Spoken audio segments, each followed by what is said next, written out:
So your assumption is, we knew it, and we told it to you, and now you know it.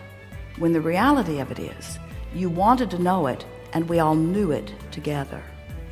You wanted to know it, and you wanted to know it enough that we knew it together, but we wouldn't have known it if you had not lived life that made you want to know it. That's really big, isn't it?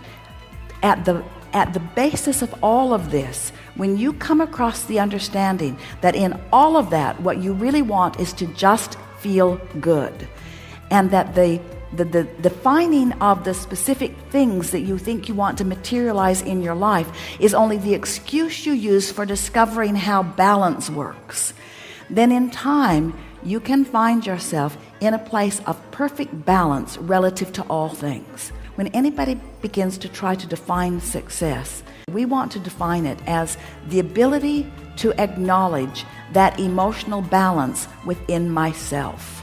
That is the best definition of success, to be able to identify the balance within me, which means air in and out, money in and out, food in and out, energy in and out. In other words, it's always that balance of asking for all that I am capable of asking for, but learning to allow every bit that I'm asking for, and not asking for more than I can allow, and not allowing less than I'm asking for.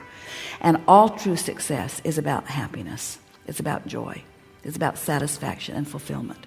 It's about lining up with who you really are. It's about allowing the source who is within you and who is aware of you in every moment of every day. It's about allowing that source to be present in the thought that you're thinking, because you haven't crowded that out with a vibrationally contradictory thought. In other words, if we want you to observe, we want you to sift through the data, we want you to discern, we want you to discover preferences, we want you to define the details of what you want to live, and we want the universe to yield to you the specifics in the wondrous ways that it is capable of delivering. We want you to understand that these things you knew.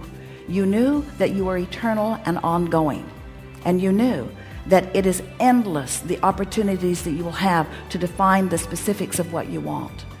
And you felt certain that you would be satisfied moment by moment in the unfolding. When you are observing some injustice where you feel that someone is being mistreated who should be treated differently, when you see lack of any kind anywhere, if you could just acknowledge to yourself that in that moment what you're really feeling is your disagreement, and in some cases your vehement disagreement, with the way the broader part of you who is out here on the leading edge with you is observing this same moment in time.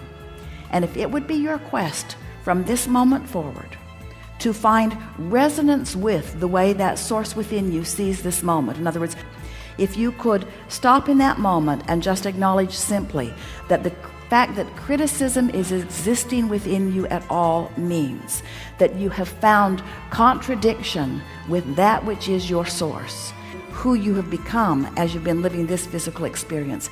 But you're out of whack with all that you've become through all that you've been living.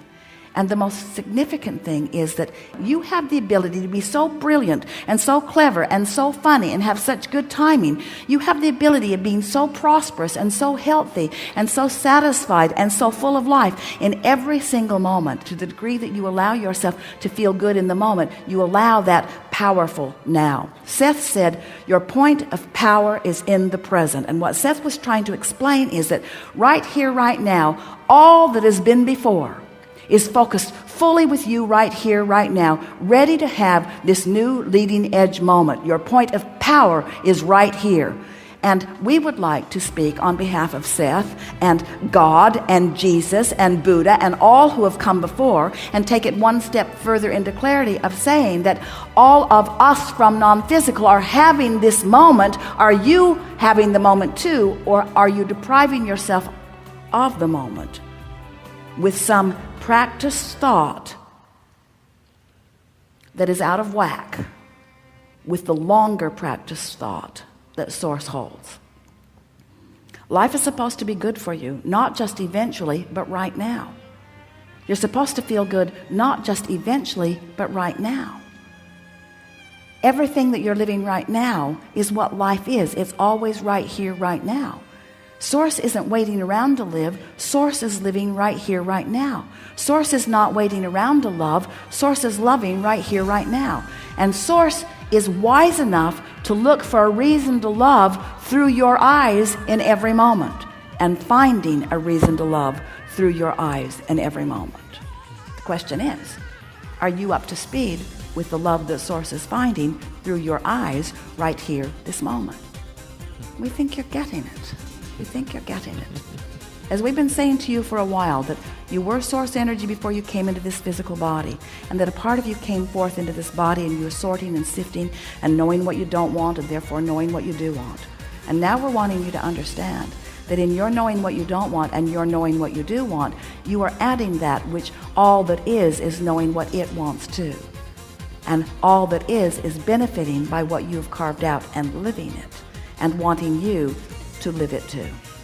And you can, as long as you get your horse in front of your cart, which is to say, as long as you say, nothing is more important than I feel good. Today, no matter where I'm going, no matter what I'm doing, no matter who I'm doing it with, it is my dominant intent to see the world through the eyes of Source. And Source is saying back to you, and we are now seeing the world in a newly defined perspective because of what you just lived just now. And we are reveling in your new discovery. Come play with us here and now. We've enjoyed this interaction immensely. It is exhilarating to come together with those like you who are taking thought beyond that which it has been before.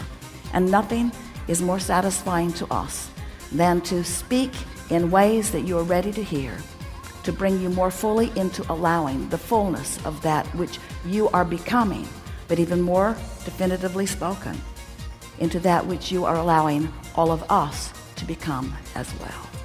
It is co-creating at its best. This is the leading edge. It's where it's at.